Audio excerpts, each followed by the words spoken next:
allegiance to the flag of the United States of America and to the republic for which it stands, one nation, under God, indivisible, with liberty and justice for all.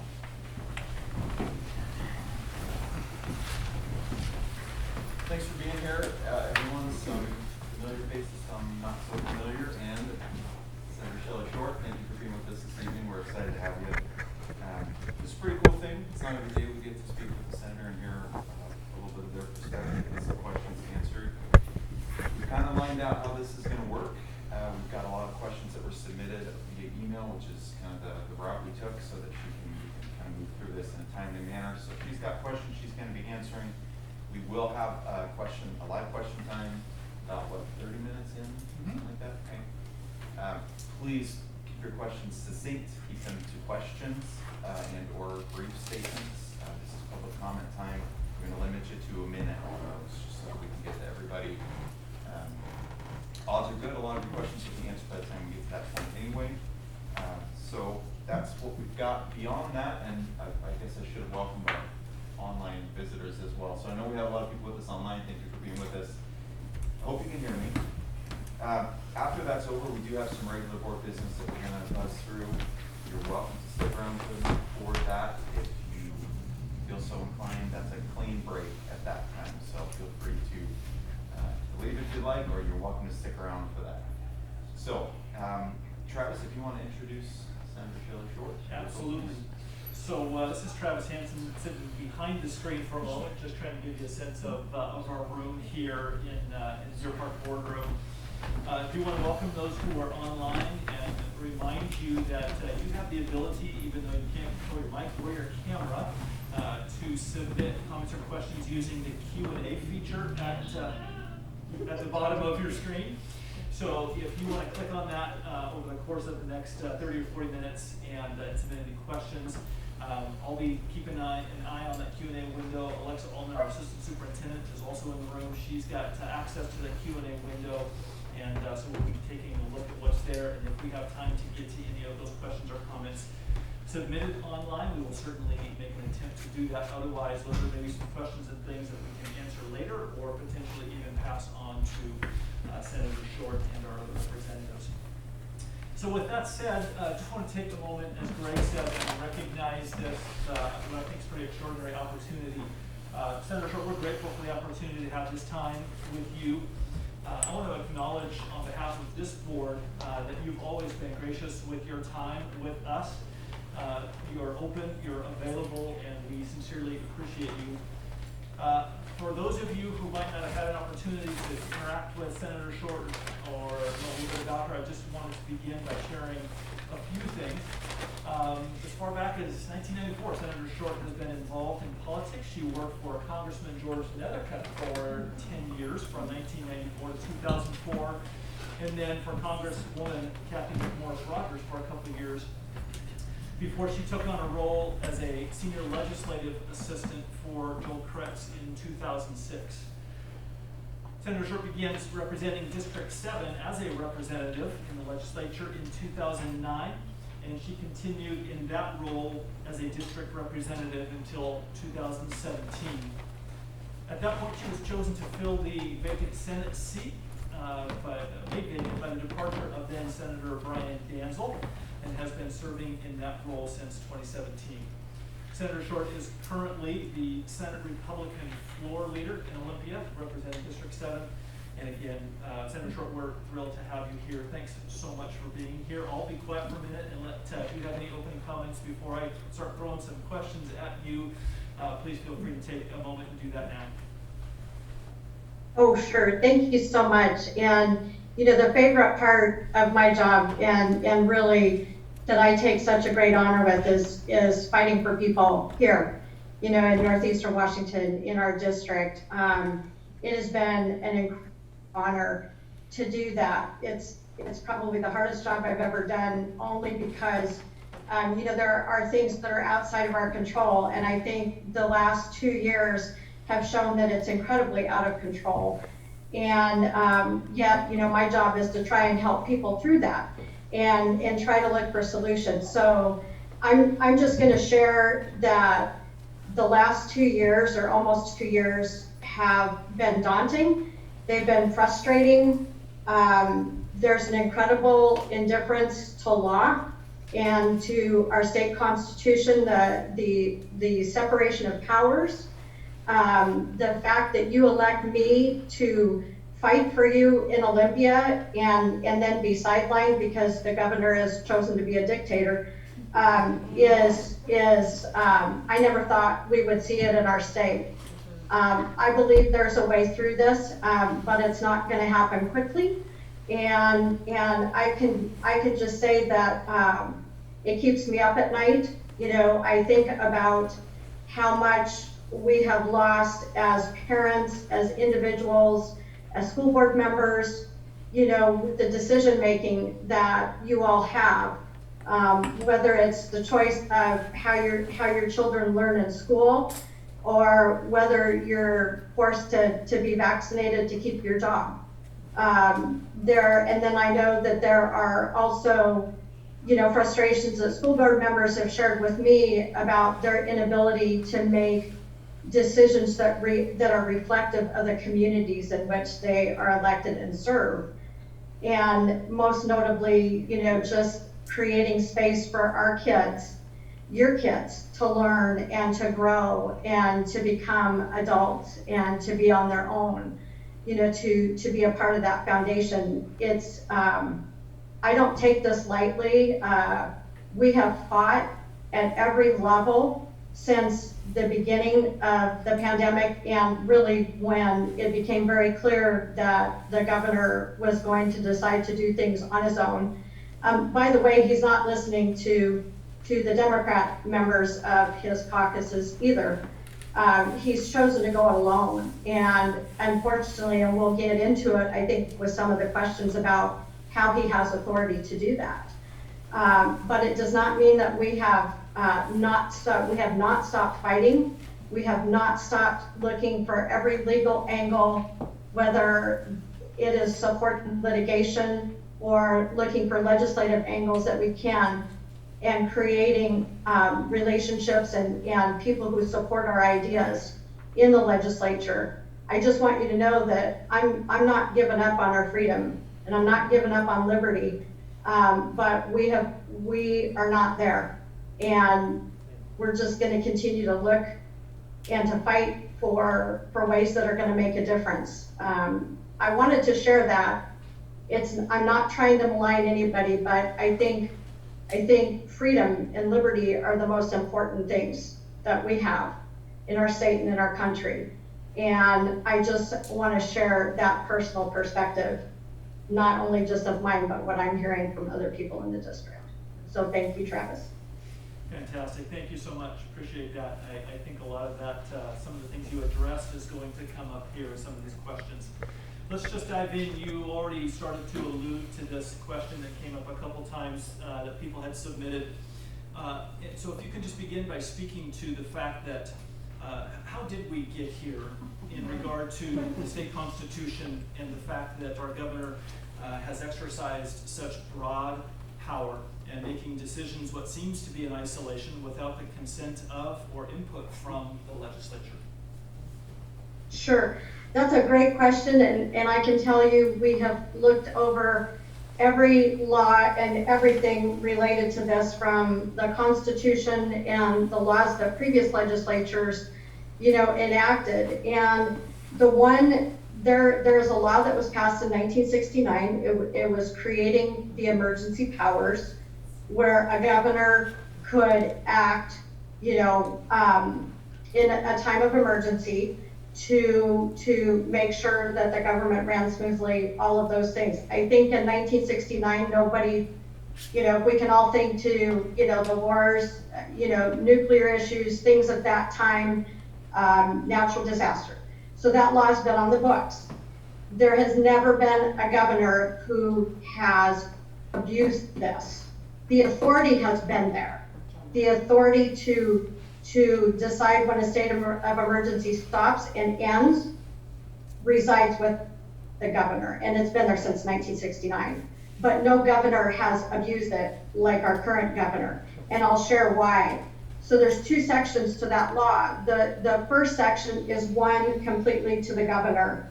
And I know that were some that asked me to talk about, statutory references, and I can certainly do that. It's 4306220, that's in the RCW, and it's subsection 1. And the orders that the governor takes under or uses under that authority are his or hers and his alone. It's not subject to any time limits, and it's also not subject to legislative involvement. And that is predominantly what this governor has used. There's a second subsection, so same statute, just subsection 2, where they, those things that he suspends, like current law, take the eviction moratorium right now, all right? So he suspended some of the landlord-tenant laws to prevent people from being evicted. He can only do part of that without for only 30 days before the legislature has to weigh in some fashion. Now, unfortunately, what he's chosen to do, because the legislature actually acted not to renew some of his earlier proclamations, he just now makes every proclamation, every order he gives is under that first subsection. So I want people to know that statute has been there for a long time. It has never been used in the way it's been used by this governor today. And we have legislation to change that. We have legislation this session to change that. And of course, the majority in power, the Democrats, did not want to enact that. But very clearly, we would put a time limit on any emergency power without action by the legislature. And I think going forward, there's 147 people in the legislature. And constitutionally, we are a separate co-equal branch of government. We need to get back to that. But that is how the governor is doing things and can do things for the moment. Really appreciate that very much. Connected to this thought about power and where power is centralized, the folks who you see on camera here, many who are joining us via Zoom, and some others who aren't with us tonight, have addressed this board here and have talked about how it seems like our school board doesn't have really any power or decision-making authority. They feel like a number of decisions in recent years have been made outside the boardroom. And so I guess we're interested from your perspective, Senator Short, where that balance is. And certainly I know that these 5 people here in Deer Park have spoken with you about legislative mandates, but really interested in hearing you talk briefly about local school board decision-making authority and power. Sure, absolutely, and thank you for that question. I think the legislature, because the school board authority was created in statute, that's 28A 150.230. That set the basic parameters for the decisions local school board members would make. The thing that we have is you have a statute that future legislators, legislative bodies can then put additional things on school districts, mandates as they are commonly referred to, certain direction. And over time, those things that have been passed by the legislature and mandated to be implemented by the school districts have become less and less flexible. And to me, that part is key.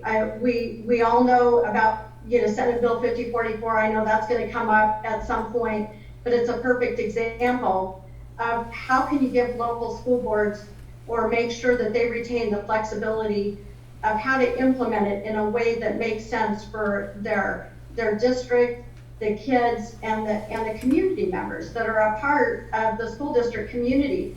And to me, that's the key. And what we see more and more, the legislature has been the one to superimpose itself onto all school districts. There's 295 in the state of Washington. And each school district is unique. They're unique to the community. They're unique to the people who live there. They're unique to whether you have multiple different, languages of students who, communicate differently in their schools, or you're in rural schools like ours that have different challenges when it comes to transportation and other things. The hard part is these policies that I see that have come down the path have become more about social education, social norms, and less about education of a student when it comes to educating them to do well, in their future. And as they grow to be adults, it's about forcing a certain ideology or a certain way of thinking and saturating our students with it. And really, I've heard from many parents, and I'll be honest, as parents, we fought it in school. When our kids, we have 2 adult children, we talked to superintendents and principals and school boards when we felt there were things that they were doing that really went above and beyond as parents what we were willing to have our kids learn. But increasingly there's no opt-out provisions. There's no, or what I would say better is even opt-in if a parent truly wants their children to learn certain things. And that's what we're fighting right now. And I want you to know, I want it to be up to your local school board members. If there are things that the legislature feels needs to be something that every 295 school districts have to do, then I think the next important piece is flexibility. So the school, your school board, elected school board members can determine what that looks like in ways that aren't uncomfortable for the communities, or don't make sense for the communities you represent and the kids that are there. So it is a huge deal. We have fought a lot of those for the same reason that you have shared frustration about things that your kids are being exposed to that as parents you're uncomfortable with, or you don't think is an appropriate role for the school to have. The second piece is OSPI. So you have seen the mandate come down on, the masks at that point. With his authority, he is a state elected position that is in our Constitution. And he has broad latitude when it comes to rules and regulations as it relates to, state basic education. Well, he has undertaken an emergency rule to force your schools to do those things. And the frustration is it's without public comment. That's what an emergency rule is. And oh, by the way, they'll come up with a more permanent rule where they take public comment. And I think it's offensive. If we're going to deal with these issues, we need to deal with them together. We need to sit down together. And whether that's the legislature with the governor, with Superintendent Rakedahl, or with your local school board members, it shouldn't be made like that. And it again gets away from of the people, of the people in your community, of the people of the state of Washington, not just us doing decisions in a vacuum. And I think they can do it, but they shouldn't. They shouldn't, because leadership requires that we all roll up our sleeves and work on it together. That's when you come up with the best results, and those are the results that people expect. And that's not what's happening right now. Excellent. Thank you so much for that answer. Next question is been probably the hottest topic that we've faced in the boardroom, and that is the mask mandate, and just working through that reality in our system. And so if you could just address that and give us, obviously we're dealing with infectious disease, and we want to keep our schools open, and we certainly have seen some school districts. I think probably the closest to us is Coeur d'Alene that has had some outbreak issues. But I guess from a legislative perspective, maybe this connects with your original answer about decision-making authority. So if you could just address the mask mandate for us, I'd really appreciate it. Sure. Well, and I appreciate that. I will share that I think that needs to be a local decision in concert with advice from your local board of health. That's the way we're currently set up in the state of Washington, to have advice and consult with your local board of health to make those determinations based on what you see in your communities. I am tired of mandates. I'm gonna just say that straight up. I want people to be safe. I think COVID is serious. It's definitely serious for some. I've been on daily calls with Inland Northwest hospitals. That's our hospitals up north, the hospitals, the big hospitals in Spokane. They are having challenges. That changes from a day-to-day basis, whether or not they're full, whether or not they have beds, whether or not they have ICU beds or staff to, you know, the kind of staff that they need to, you know, intubate a patient, you know, type of thing that's in ICU on a ventilator. All of those things change, emergency room departments. It is serious, but I trust families and I trust communities and I trust an individual to make the choice that they need to make, you know, based on the information that they have.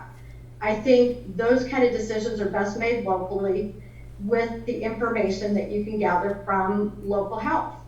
And I think honestly, I mean, I want people to be healthy. I've seen people sick in a hospital bed that I don't want to have to see go through what they're going through. And we know people who have passed away. And COVID's here, whether we want it to be or not. It's something that we're going to be dealing with. And my concern is we can't live in a bubble. We need to make smart decisions for ourselves and for our community, but I think those are best made by you, not by someone sitting in Olympia. Thank you. So the next question is one that I think that's really interesting from the perspective of, you've mentioned some of the decisions that seem to be made afar, apart from the communities that we live in. One of the questions submitted said, what's the best way, Senator Short, for people here in this community or throughout our state to support legislators who share our views and represent our interests in Olympia? Sure. There are so many things that can be done. I think the most basic thing that we need to do, because not everybody, even in our neighborhoods, agrees with each other, is to have conversations with each other, not just people you know who hold your same beliefs. If you know people in different areas of the state, to talk to them. And it's really about whether or not fundamentally you want one person making that decision for you, because that's what you have right now. There has been nothing in the legislature, no special sessions to bring a balance of power back, so that it is created by more than one person. And I think it's that basic. But if we're going to have grassroots, and that is people conversing with one another and sharing concerns, and how can we work on this together to support each other and to support change, because that's what it's going to take. It's going to be beyond us in northeastern Washington, Deer Park. We need to bring people who live in the cities into this to be concerned about it. There's a lot of fear. There is reason to be concerned with what we've experienced, but I think there's also been a fear that has gone above and beyond that keeps control, over people because of that fear. We need to talk to one another, because we need those urban cities to be on board with what you and I believe, with what we know needs to happen in the legislature, to call for a special session, to call for change to emergency powers, because all of the things you're experiencing right now and your school board's experiencing right now, at least related to COVID, is because of those emergency powers. The mask mandates, the vaccine mandates, all of those. Without those, he doesn't have that kind of power. That power then needs to be given to him by the legislature through law. So to me, it's that basic. Elections matter. Elections. How much we vote in our area versus how much they vote in the Puget Sound area. We vote well, but it's not because they outnumber us in numbers, they outvote percentages. Their percentages are higher. One person can make a difference. You say, well, it's all rigged, it's all this, it's all that. If you don't cast a vote, they win. If our percentages are lower, they win. And the people who want this kind of governance, the kind of governance they have in the city of Seattle, the kind of governance they have in King County or other areas, Thurston County, they win. And I don't think they would but it starts with the conversation. That's what happens. It starts by making your voice heard in the ways you're already doing, but it's through votes. It's through talking to people across the state of Washington. I know right now, I have talked to more people across the state of Washington on this vaccine mandate, firefighters who are leaving their job, EMS people who are leaving their jobs, nurses, and they're not anti-vaccine. They just said, this is a choice, this is mine to make, not the government's. And so, we've been trying to help people, with religious exemptions and things like this that help them have a different choice right now. But the way we change that is to get rid of the emergency powers that he has right now. And that's gonna take talking to people and getting people to talk to their elected officials and saying, one person should not have this decision. This is not how our system works. This is not of the people. So it's not going to happen quickly, but it needs to happen at that level. Thank you very much. You mentioned Senate Bill 5044 earlier in your opening, and Senate Bill 5044 talks about dismantling institutional racism in our schools and offering training to our staff in that regard. I'm curious, in some of maybe the floor debate that took place, or based on what's in that bill, if you could explain maybe the types of racism that in our schools that you see, that, or that maybe those who sponsored the bill that see that they need to dismantle, and that being one of those mandates that comes with some pretty strict requirements for how we train staff, and would love to see an opportunity to maybe more clearly define how we can give local communities and school boards an opportunity to implement 5044. Sure, great question. I tell you what, we debated that bill on the floor for a very long time and offered different solutions to that. There is a thought. I don't share that thought. I want to be clear. I was opposed the entire way through, and we offered different ways. Actually, we were hoping, honestly, to just not allow the bill forward. All right, we call it, killing a bill, but that gets a little rash at times. But we did everything in our power to stop it. There is a school of thought that because of the color of your skin, there's an automatic racist intent there, because students don't have the opportunities, certain kids of color don't have the opportunities, and we need to look at our racist history. It's a historical perspective, it's a made up perspective. And the hard part that I see, very simply, is you're using today's lens to look at our history, okay? You're criticizing that history in today's day and age, in the 21st century. And you're saying, and so we have good things in our history, and we have things that we know are not, right? We know that as a country, that we have made mistakes. We have had really good things that happen with desegregation and all of those things, and colored people having the right to vote, women having the right to vote. You can go on, and we know very, very bad times in our history. But to take today and say that, and use that as the basis for condemning, and I use that word because I think it's state-sanctioned child abuse, quite frankly. I don't know that that's going to happen here. I actually don't believe it will happen here, but there are schools that have taken, white children and made them admit that they're racist because they're white. That is, it's abuse. That's abuse. And so what I think we need to work on is, I don't even think the bill's necessary, okay? I see teachers every day work really hard to give every student, regardless of that student's background, regardless of whether or not, just regardless, because they see that student as a human being. And I have not seen any evidence in our schools of institutional racism of race, where that child is treated differently because they're color, or they look different, or they have tattoos, or they wear lots of earrings, or they might be gay students, right? They're still a human being. I don't see it. I think it's culturally policies that are put in place to get our kids to think differently. And I know that not everybody holds that, all right? But I have not seen anything, any teacher, school board, parent, volunteer, we want our kids to succeed. That's why you're in public education.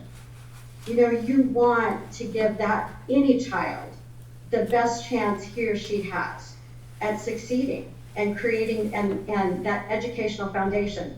This is not necessary, okay, in my book. It's just not necessary. I don't think it's even something I would want to fix, because I don't think it's fixable. Well, another interesting issue you mentioned earlier, some of the social issues that our schools are dealing with. The last question that I'll have you address tonight before we open up to a couple comments from those in attendance. Our state's laws allow transgender students to be in the bathroom or locker room of their choice. Would you be willing to sponsor a bill that allows schools to renovate locker rooms to provide students with additional privacy? Sure. That was a very big issue, several years ago, again, in the legislature.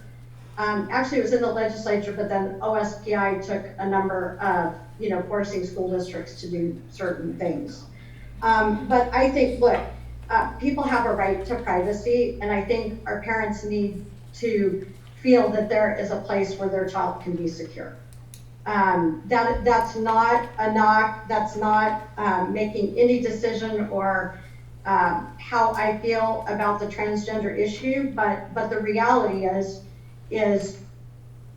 there. It's very difficult, and you want to keep your students safe, safe in an environment that they feel they need to be to protect their privacy. So yes, I would be absolutely in favor of that. Very good. I think at this point, Travis, yeah. I had just one quick thing.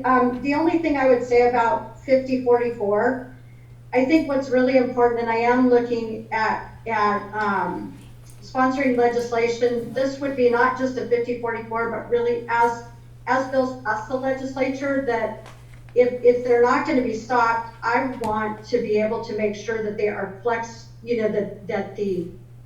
that how you enact it is flexible, that the school boards are given flexibility, your schools are given flexibility to make sure that is tailored in a way that meets the needs of your community and respects your community members. So I think on any level that bill considered, and I am in the very early drafting stages of that. Very good, thank you for that. Senator Short, as we transition into about a 15-minute period, we're going to allow some of the folks here in attendance tonight to address the camera, address you. I've got a podium set up to my left here, and I'm going to let folks come up and give them a minute maybe to ask you a quick question, maybe share a comment with you. Those will be 1-minute comments, and I'm going to allow them when they come up here, just so that they can be clearly heard by you when they come up to the podium. I'll allow them to take off the mask and address you in the camera, and then give you a chance to respond. And we'll just take, again, maybe about 15 minutes to do that. Sounds great. The floor is open. Questions or comments? Keep short and succinct. We've got some that look interested, but we're not quite sure yet. Here we go. I'll start. Okay. Where do you want me, Travis? Right here, nothing right here. You got it. Hi, Senator Shelley. Hi. So I brought this question here actually at this meeting a couple of weeks ago, and so I'll bring it again with you because it was met with some shrugs and I don't know for sure. So I'll ask it to you. Where exactly are all of these ideas coming from, endorsements coming from. I did read the mandates and their sources from Reichdahl first, and then sent on to Inslee. And then Inslee immediately, of course, signed new mandates based on that information. So Reichdahl specifically has a board of basically interested parties. Maybe you can name some of the interested or vested parties that are stating how they strongly believe for such things that are passed along. And then I was also asking last session about locally, who exactly is in charge of saying yay or nay as to whether we enforce these mandates. Thank you. Okay, sure. So I assume what you're talking about with Chris Reichdahl is the point that he asked Governor Inslee for him to mandate the vaccines, okay, for K through 12 education. And he alone did not have that authority, and he asked the governor to do that for him. And so under the governor's emergency powers, under that section of law I talked about, he basically, because Chris is a separate elected official, and what was interesting in the beginning, I don't mean interesting in a good way, it's just you watch how they do things. So Inslee comes out and he says all of the agencies under his cabinet, so like DOT, you know, different state patrol, things like that, ecology, fish and wildlife, all of that, are under his jurisdiction constitutionally. They're in his executive cabinet. So he mandated all of that. Well, I was kind of thinking, okay, I still don't agree with it, still don't think he has the authority, but then that's when Reichdahl came in. He challenged each one to do that individually as a separate elected official. Well, if you're say an executive director, like director of ecology, well, I expect you to do this. Well, he's a separate elected official, and not every state elected official has gone that direction, but he wanted to go that direction, and so he asked Governor Inslee to step in. I don't know his quote unquote stakeholder group that decided this was the right direction they should go. I will tell you that a lot of what the governor is relying on, and I'm sure he is too, are people who already agree with their positions, which is the reason why you should never have one person in control of anything. I don't care whose party or who you belong to or who you identify, you know, politically, it's not an appropriate thing. So I don't know his group, okay? Secondly, you know, the school boards are mandated to follow the law, right? So not only do you undertake the decisions you make on budget, on teacher evaluations, you know, curriculum, all of those things that school board members do, you know, you still are mandated to follow state law. And so that's the piece. You bring up a really good point, but that's the piece where I want these things that are passed down to the local level to reflect the local community, and that's where I think the flexibility is key. And you know, who you have sitting in those chairs, frankly, is key too. But they can't pick and choose, you know, what to, you know, implement or not. They are bound by state law as well as their authority. So that's why I think it's important that they have flexibility. Senator Short, I think your answer to that question actually helps answer a few of the additional questions that have come in via the Q&A feature, and that is people just feel like right now it's really difficult to reconcile decisions in our state looking at other states. Arizona was brought up in the chat as an example of a state that's fully open, no mask mandate, no forced vaccine, and yet I think again your answer explains that when power is consolidated in the hands of a few and we lose the legislative process, this is where we end up. Absolutely. I will tell you that Inslee's forced vaccine mandate is the most stringent in the country. Any exemptions were very narrowly crafted. I think it is an abomination. I think you are picking, people are vulnerable. You know, when you need that income, you're supporting yourself, you're supporting your family, your retirement could be affected. A leader doesn't take a time and a point in a person's life that is very vulnerable and use that to their advantage. And that's what he's done. So it's, again, not to party. This is just the person's actions are deplorable.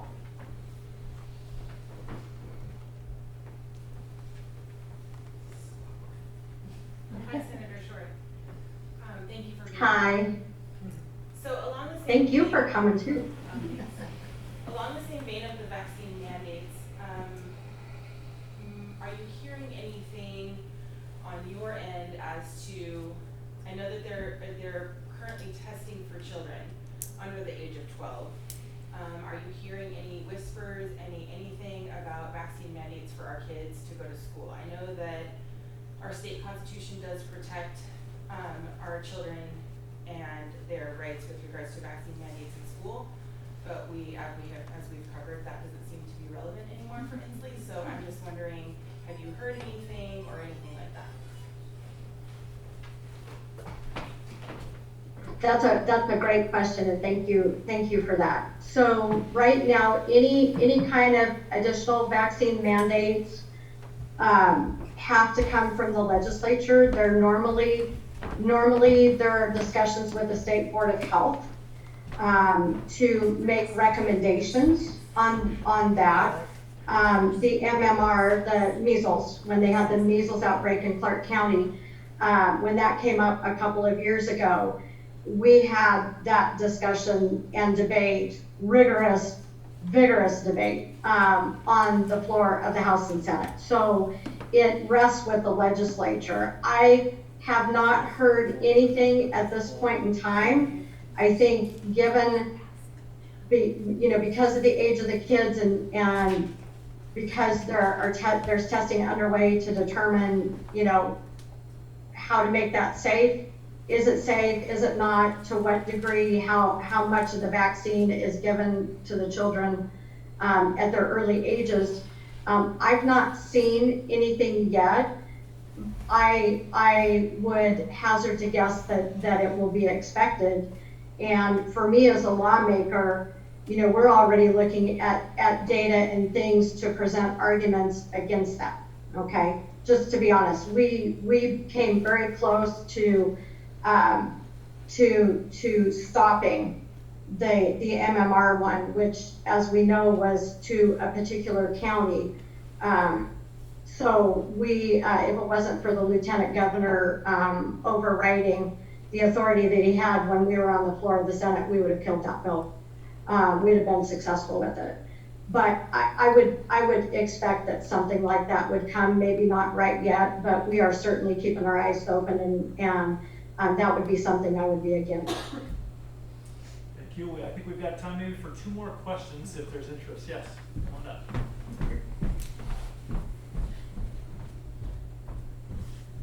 Hi, could you be our governor? Hi. Could you be our governor? Going back to the bill that came about in '69, we were told at a meeting by an attorney that there's a lawsuit where they're trying to get the legislature to review this bill that the governor has of this emergency act. Do you know of anything like that? Do you know about it? I do actually.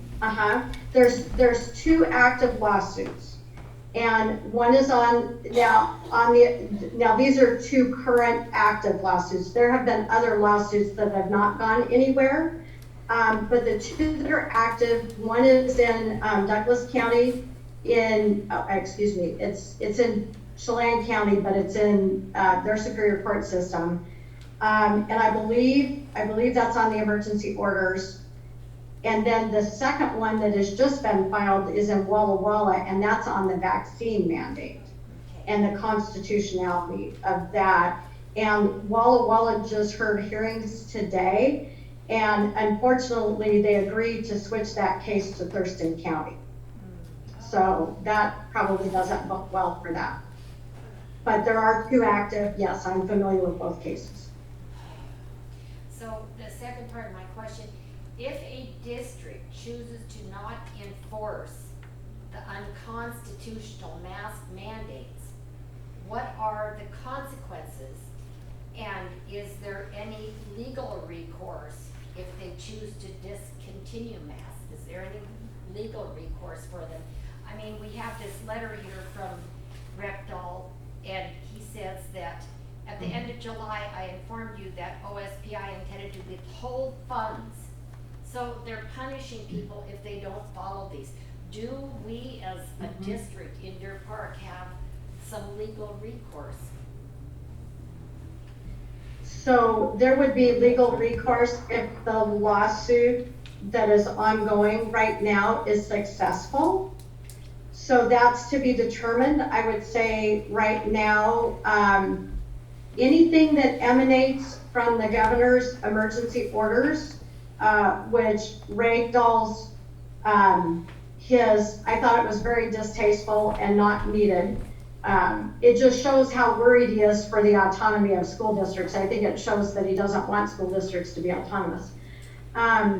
Is that I think it would really put your school district, it would put him in a bad way. So I'll just share that Kittitas School District decided to do that, and they decided to be open, very open and proud of the decision they made not to enforce it. And the OSPI is already doing an audit and an investigation of their decision. And so they are the first one to be under that. And again, I think the hard part was they went a little too public, I mean, candidly. Maybe keeping it under the radar might have been a little different, but Chris is absolutely trying to make an example of them right now. And unless that court case is successful, it goes back to the decisions emanating from the current powers that he has under the state of emergency. Look, I don't like it either. It's horrible. I've got stomach issues because I just worry about the state of our freedom and what we're under right now and the dictatorial nature that we are under and our families and our schools and everything. It's not, I don't sleep. I just keep thinking, how can we, what are we not looking at? What are we trying to, what are we not thinking to do? Are we doing everything? And it's tough. I've never been on the sidelines ever. I might not win something that I go to bat for, but by God, I'm there sitting at the table. And for almost 2 years now, your senator and representatives have been shoved to the side, and every legislator has been shoved to the side. And that's not the kind of system. So I think your school district would be at risk. And I need to say that because they're looking to make examples of people. And he does have the authority under the statute to apportion money, basic education to the school districts.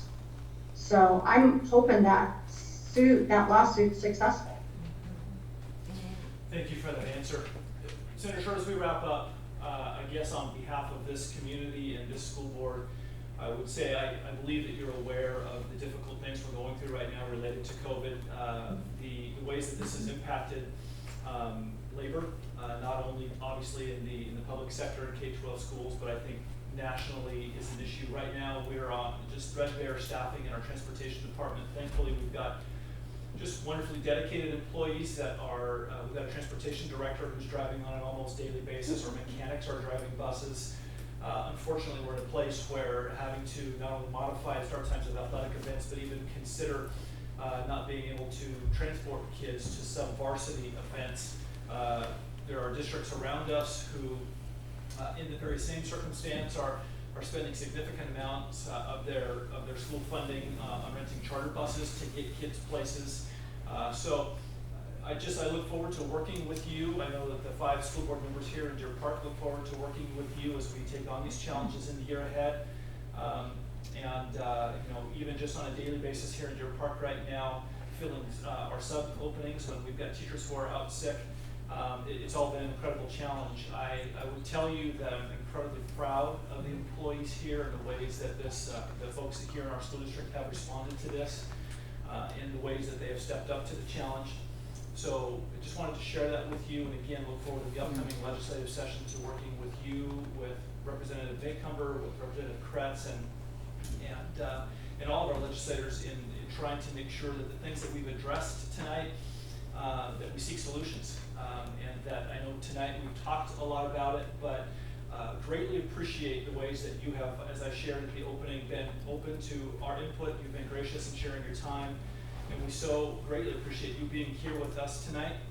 I know on behalf of the people in this room and the approximately 50 people online, getting a chance to hear from you is important. Getting a chance to interact with you is certainly a privilege, and just want to tell you how thankful we are for this opportunity and for you taking the time to be with us tonight. Well, and I'd just like to say that I'm grateful for the opportunity too, because, I need, input from the school, from constituents, from parents, from families. It's important because that's how I do my job better.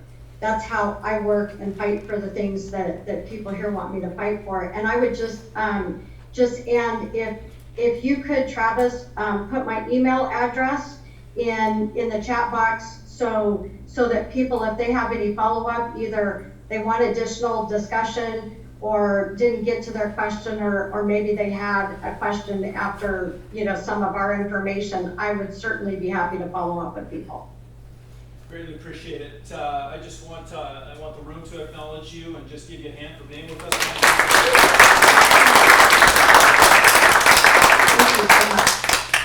Thank you so much. Thanks so much. Be safe, be well. Thank you. Thanks, Travis. Do you have any additional comments? Yeah, we do.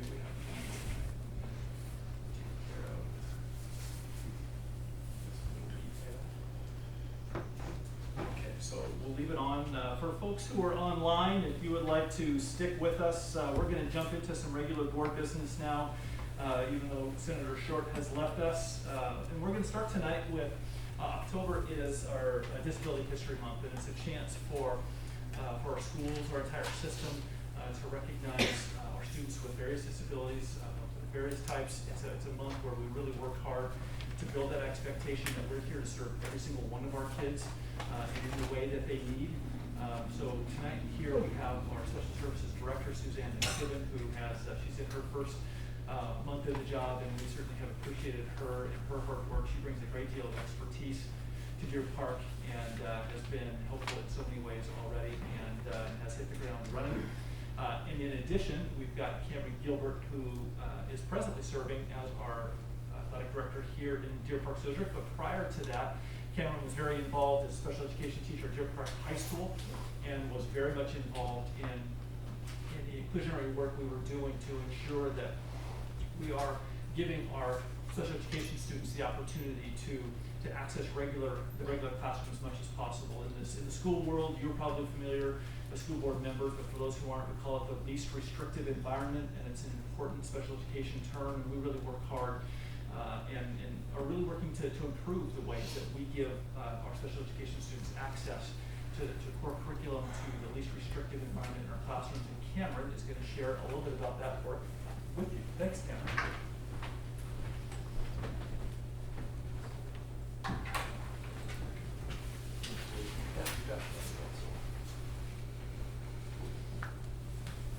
As Travis said, my name is Cameron Gilbert.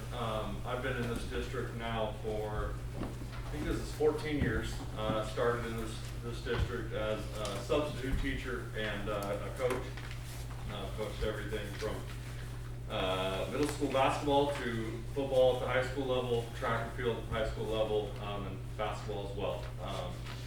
I started my education going as a PE teacher and transitioned into special education as a necessity, honestly, to find a job.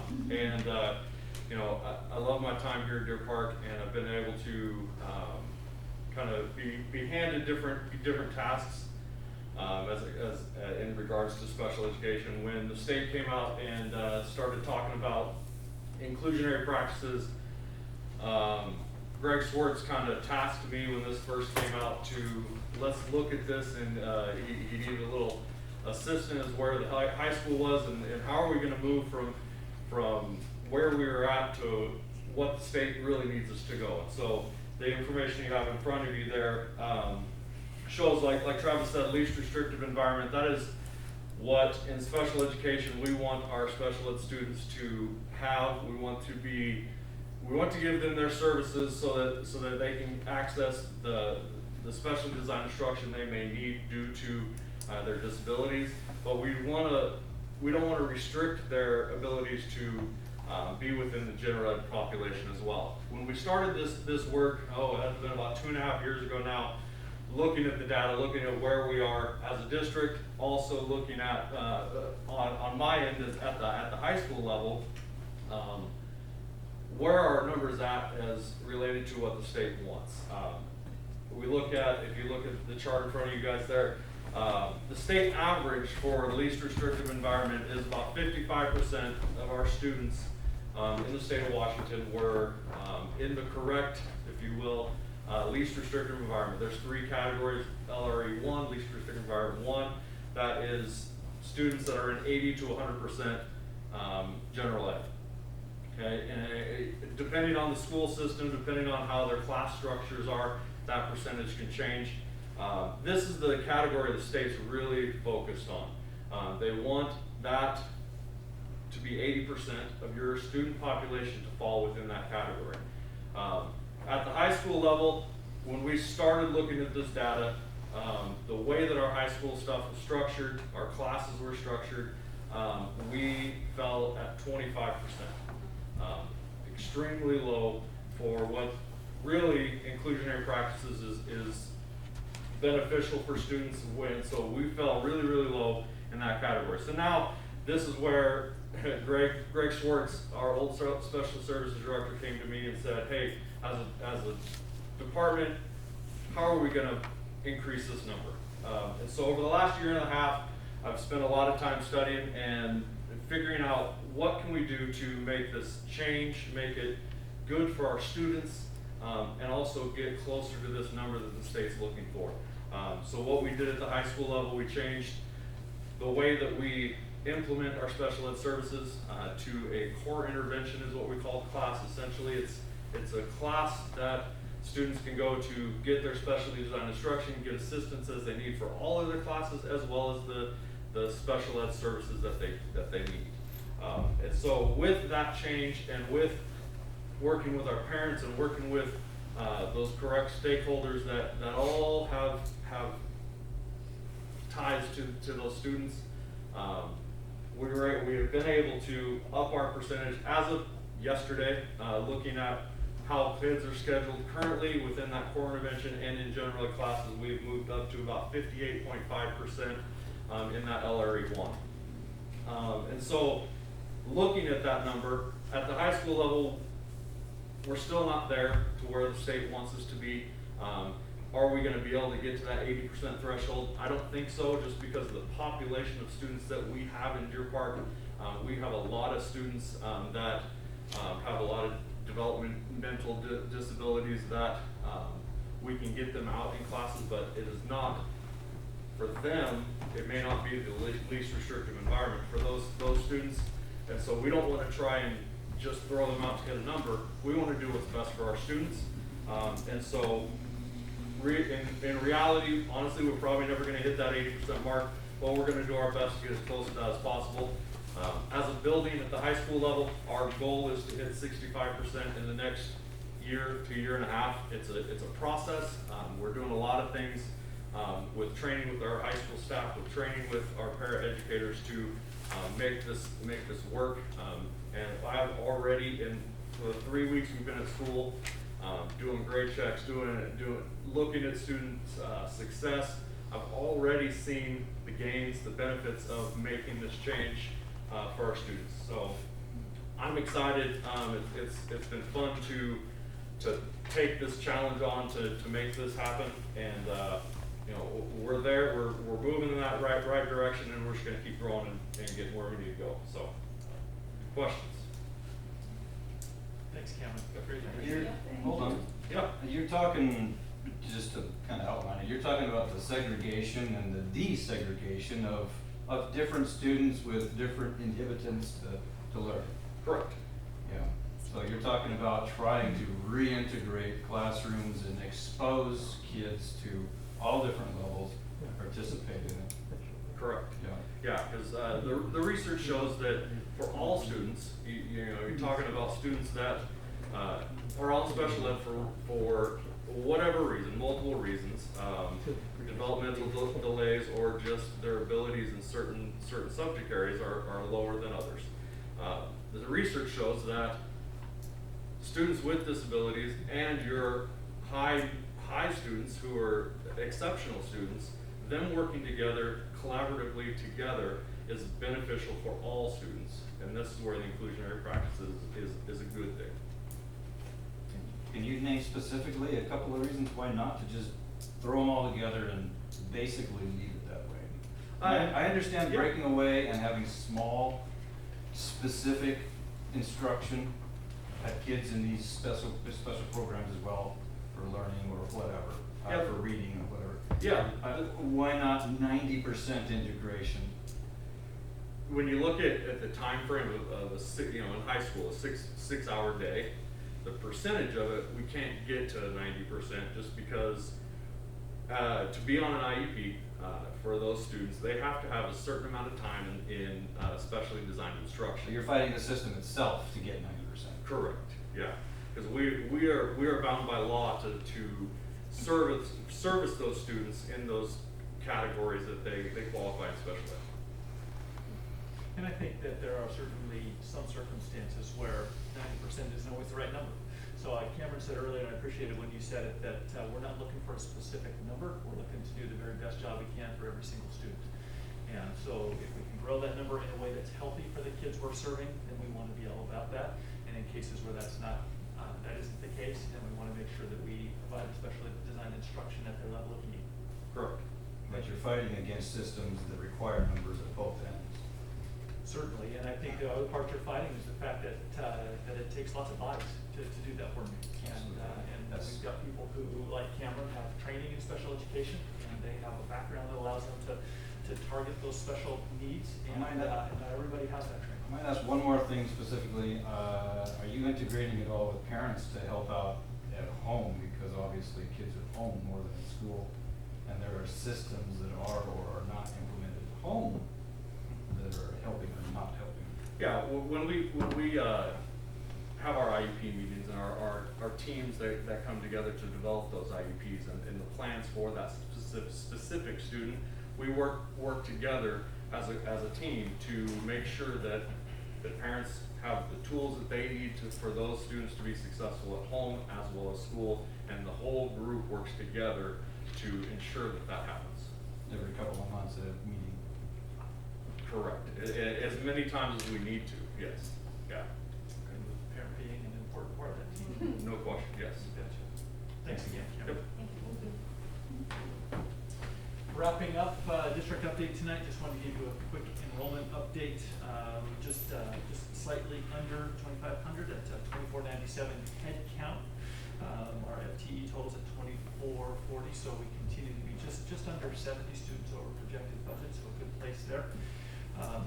Connecting to that, Shauna Ferguson is typically the one who's given you that enrollment report, and so you're aware that we had Shauna's retirement upcoming and that position posted, so happy to let you know that we have hired a new business manager interested in having you meet that person. So another local school district, I'll say, is sharing their business manager with us, but not. So Brendan Myers, who is the former now or soon to be former business manager in Freeman School District, is going to be joining us here in Deer Park. So we're excited in a few weeks on October 18th when we bring his first day. And so we're I try to have him come, and obviously, you do a good deal of work on the finance side with our business manager, so we'll make sure that we get that connection made here soon.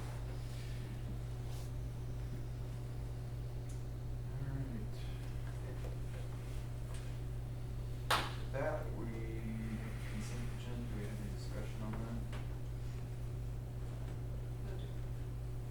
Second? Second, all those in favor? Aye. Okay, motion passes. I don't even know what this is. We have no action items, so. That's all we got. Is there any cool opportunity tonight to have a senator on board with us? And on October 11th, Representative Jacqueline Mckibben is going to join us, so we'll get an opportunity at our next meeting to interact with another one of our local representatives. Again, great opportunity. Appreciate you all being here tonight, and appreciate hearing from Senator Short. Thank you for facilitating that, that was really awesome. We're adjourned. Take care all.